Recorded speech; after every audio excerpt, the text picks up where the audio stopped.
বাক্সের গল্প।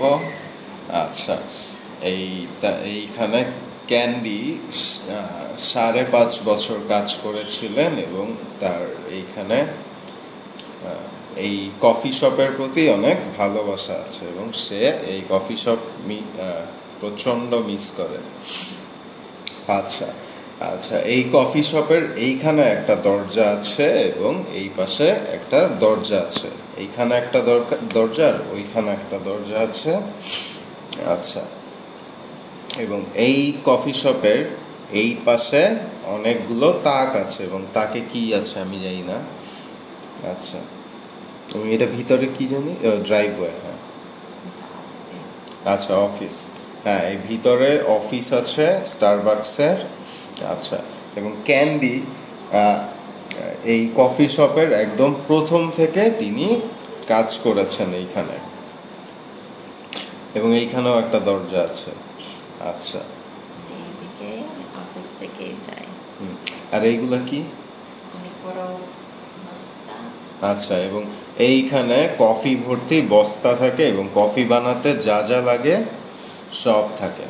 এবং এই পাশে থাকে বিভিন্ন রকমের দুধ, আধা আধা দুধ, ক্রিম ভর্তি দুধ, এবং এইগুলো জন্য কি চিনি, অনেক রকমের চিনি আছে, পাইপ আছে, তারপর টিস্যু আছে, হ্যাঁ, সব কিছু। এবং এইখানে ক্যান্ডি একটা স্টারবাকের ছবি এঁকেছেন। আচ্ছা, এবং তার লেজ আছে, সে অর্ধেক মানুষ অর্ধেক মাছ, মৎস্যকন্যা। আচ্ছা, হ্যাঁ, আর এইখানে ভিতরে অনেকগুলো টেবিল আছে। হ্যাঁ, এবং হয়তো বা একদিন আমি যাব এবং এই টেবিলে বসবো এবং ক্যান্ডি কফি বানাবে, আমাকে দিবে। আচ্ছা, সো এই দুইটা ছিল ক্যাশ কাউন্টার এবং তারা টাকা কাস্টমারদের থেকে গ্রহণ করতেন। আর এইখানে ছিল ক্যাশ বক্স, যেখানে অনেক অনেক টাকা থাকতো। আচ্ছা, এবং এই জায়গাতে ছিল মিষ্টি, বিভিন্ন রকমের পেস্ট্রি, হ্যাঁ, অনেক ধরনের বিভিন্ন রকমের মিষ্টি পাওয়া যেত এখানে। আচ্ছা, এবং এইখানে কফি বানানো হতো, গরম গরম কফি, এবং এইখানে কফি বানানোর যন্ত্র ছিল।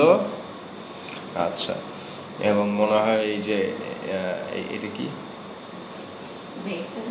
আচ্ছা, হ্যাঁ, এটা হচ্ছে বেসিন। এইখানে ক্যান্ডি এবং তার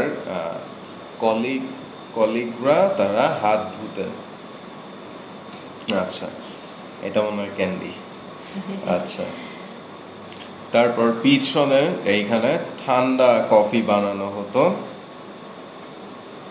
আচ্ছা, এবং এই দিকে একটা ড্রাইভওয়ে ছিল এবং এইখান দিয়ে গাড়ি এসে এই পাশ থেকে কফি এবং মিষ্টি নিয়ে তারা চলে যেত খেতে খেতে রাস্তা দিয়ে।